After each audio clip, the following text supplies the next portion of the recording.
নমস্কার বন্ধুরা, আমি আজকে চলে এসেছি আমার নিজের গল্প নিয়ে। আর আজকের গল্পটা হলো, আমি যখন প্রাইমারি স্কুলে পড়ি তখন আমার একটা বান্ধবী ছিল। সে বান্ধবী আমার সাথে আমার ক্লাসে মানে ক্লাসমেট আর কি।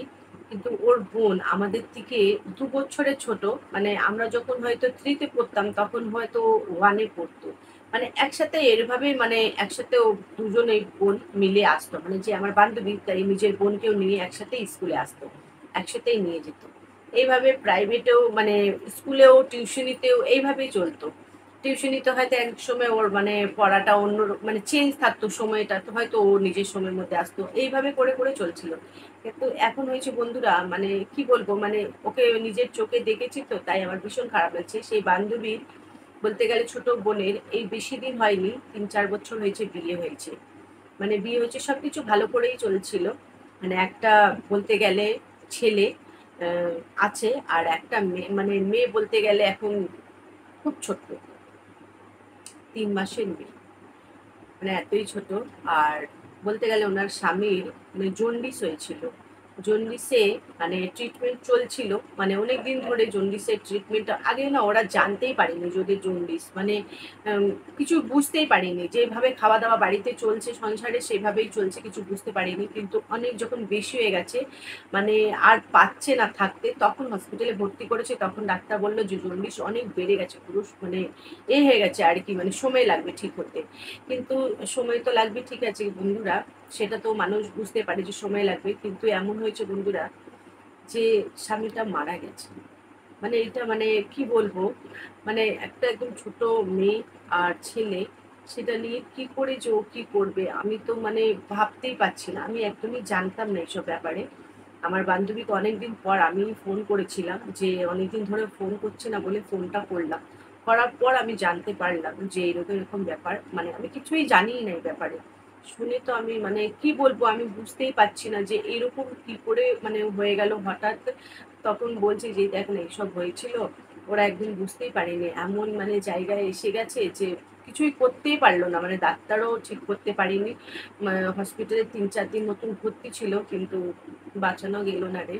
আমার বোন এবার কি করবে কিছুই বুঝতে পারছে না, এত ছোট বাচ্চা দুটো, আর কি করে মানে থাকবে। মানে শ্বশুর বাড়িতে বলতে গেলে মানে অনেক মেয়ে ছেলে, মানে ওর যে স্বামী তার অনেক ভাই বোন। তারা তো আর ওকে কি করে রাখবে আর কি করবে কি জানে, ভগবান জানে যে কি হবে। কিন্তু এখন বেচারি একদম একা পড়ে গেছে, একদম একা। আর বাপের বাড়ি যে এসে থাকবে সেরকমও নেই। মানে বন্ধুরা যেটা জানো যে বাপের বাড়ি দেখবা কেউ না থাকলে তখন হয়তো মেয়েরা এসে থাকতে পারে, কিন্তু যদি মানে বাপের বাড়িতে যদি ছেলে মানে নিজের ভাই বোন বা আহ, বৌদি টৌদি থাকলে দেখবা থাকা যায় না। এখনকার যেটা যুগে এখন চলছে সেই নিয়ে হয় না, কোনো বোন থাকতে পারে না বাপের বাড়িতে। যদি ওর দাদা বৌদি থাকে, কেন সংসারে দেখবা ঝামেলা স্টার্ট হয়ে যায়। তাই সেরকমই ও ভাবছে যে এক মানে বাপের বাড়িও আসতে পারবে না, ওর ভাই বোন আছে, দাদা বৌদি সবই আছে। আর বাপের বাড়ি মানে শ্বশুর বাড়িতে বলতে গেলে সেখানেও ও ভাবছে যে কি করে আমি থাকবো, কে আমার সংসারটা চালাবে, কে আমার দুটো বাচ্চাকে দেখবে, আমাকে দেখবে। বা আমি কোথাও গিয়ে যদি কাজও করি, আমার এত ছোট বাচ্চাকে কে রাখবে। মানে আমার শাশুড়ি, শাশুড়ি বলতে গেলে অনেক বয়স হয়ে গেছে, সে দুটো বাচ্চা এত ছোট বাচ্চাকে সামলাতেই পারবে না। আর শ্বশুর বলতে গেলে এখন নেই, মানে মারা গেছে উনি। আর যে মানে আরো ওনার মানে দাদা বৌদি মানে মানে ওনার ভাসুর বা যা আছে ওরা নিজের নিজের মতন সবাই মানে হয় না এখনকার যেটা নিজের নিজের ফ্যামিলি নিজের পরিবারকে দেখে মানুষ চলে, কারো কিছু দেখে না। হয়তো যেইভাবে ওই কাজকর্মটা যেটা ওর স্বামী মারা গেছে সেই কাজকর্মটাও সবাই মানে ওর বাপের বাড়ির থেকে তো দিয়েছে, আমার বান্ধবীর মানে বাপের বাড়ি থেকে তো টাকা পয়সা দিয়েছে, আমার বান্ধবী দিল, সবাই দিয়েছে। ওর শ্বশুর বাড়ির থেকেও হোক টাকা পয়সা সবাই মিলিয়ে যেইভাবে হোক কাজকর্মটা করে দিয়েছে। কিন্তু এবার ও কি করবে কিছুই বুঝতে পারছে না, মানে দুদিক দিয়ে ওর থাকার কোনো জায়গা নেই।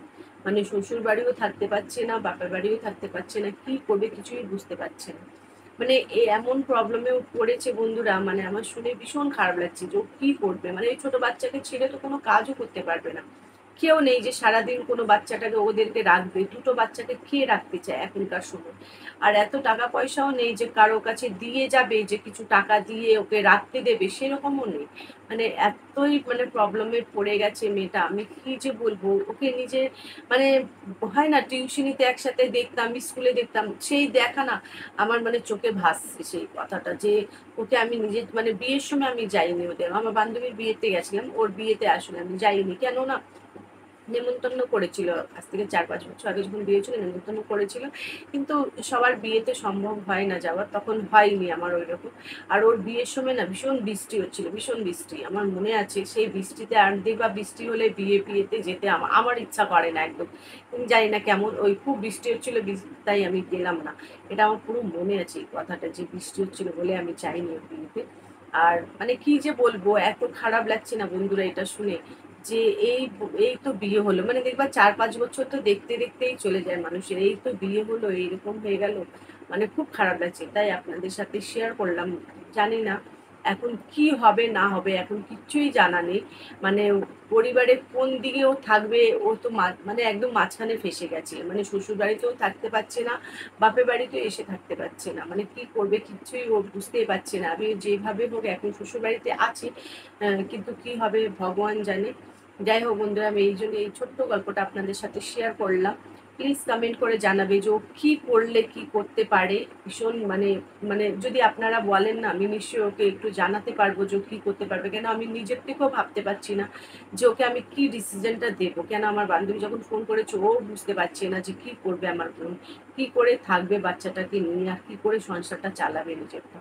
তাই বন্ধুরা প্লিজ একবার কমেন্ট করে নিশ্চয়ই জানাবে যে কি করলে ওর ভালো হবে। আর আপনাদের আমার ভিডিওগুলো কেমন লেগেছে অবশ্যই জানাবে, যদি ভালো লাগলে অবশ্যই লাইক কমেন্ট শেয়ার সাবস্ক্রাইব করবে, খুব ভালোবাসা দেবে। আপনারা ভালো থাকবে, সুস্থ থাকবে, আমার ভিডিওগুলো দেখতে থাকবে। Bye bye.